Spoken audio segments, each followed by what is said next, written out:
I heard that it's a form of LaShon HaRa if you tell something good about someone to someone else. Is that true? Yes, it can be. There's a din LaShon HaRa that you could tell somebody, for example, oh yeah, you know Steve, he's rich. That's LaShon HaRa. Why? What if Steve doesn't want you to know that he's rich? So now all of the people from the neighborhood come to his house.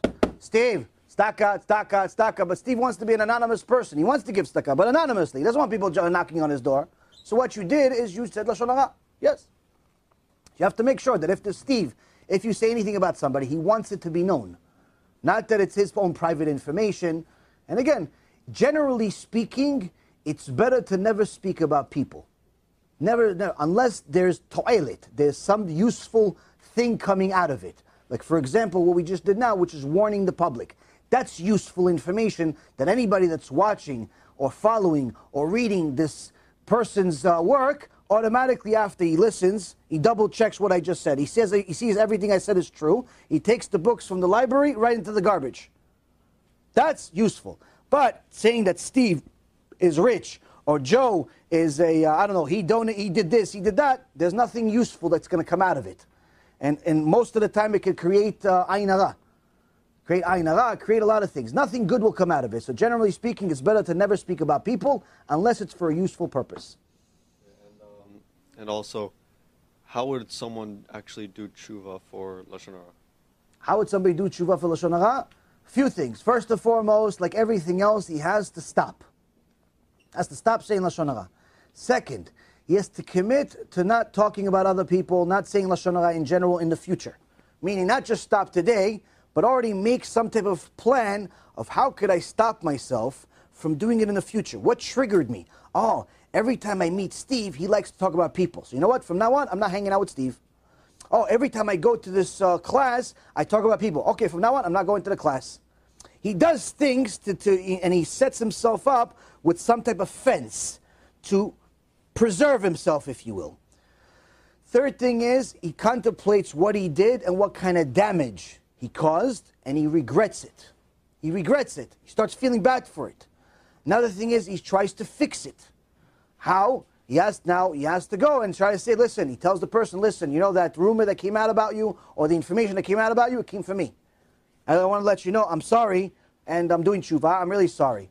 Now, that by itself is not enough. Why? Somebody came to the Chafetz Chaim and said, Kvod Harav, I want to do tshuva for LaShon HaRa. He goes, okay, fine, no problem, go to your house, bring me a pillow. A pillow? Say, yeah, bring me a pillow. Okay. Guy, the Rav says, bring a pillow, bring a pillow. So the guy goes to his house, he goes, honey, I need a pillow. He goes, bring it back. He goes, I need a pillow. I don't know if the rabbi never said I'm going to take it back. So he takes the pillow, nice, fancy, fluffy pillow full of feathers. He goes to the rabbi, he goes, okay, come with me. They go to the roof. He says, here, take this knife. Yeah? Rip the pillow apart. Okay? Rips the pillow apart, feels bad, this pillow costs $50. He goes, what now, Kvod Harav? That's tshuva? He goes, no. Now, take all the feathers and throw them in the air. Guy says, that's tshuva? It's weird tshuva, but fine. Threw the feathers in the air. All the things flew in the air, flew in the air. And the guy's like, wow, tshuva is really easy. Just cost me $50. The rabbi says, no, it's not the end. This is the beginning. He goes, what's now? He goes, now go collect all the feathers. Go collect all the feathers. He goes, Kvod Harav, it's impossible.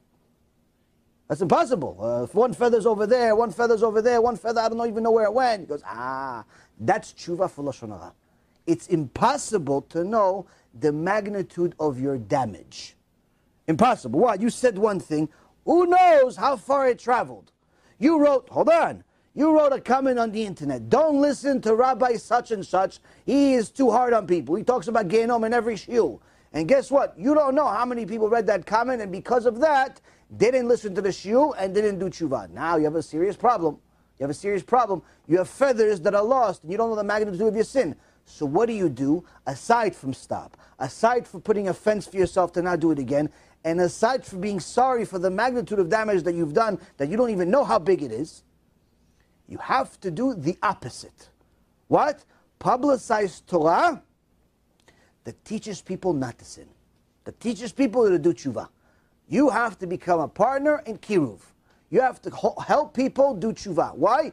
Because other people doing tshuva, fulfilling that mitzvah, that's as if undoing the damage that you've done in the past.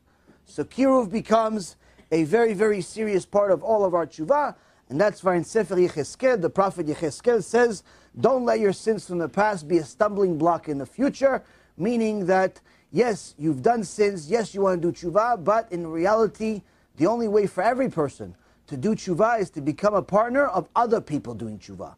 Because there are certain sins, many of them, that you cannot even understand the magnitude of the damage. Because it's beyond you, it's feathers, it went in the air, it went in a different place. You don't know how far it went. You don't know how far this word went. So how are you going to fix that? You can't.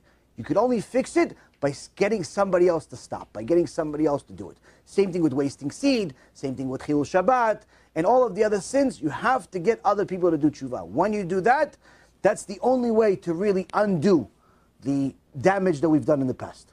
Yes, you have a question? Yeah, so you said that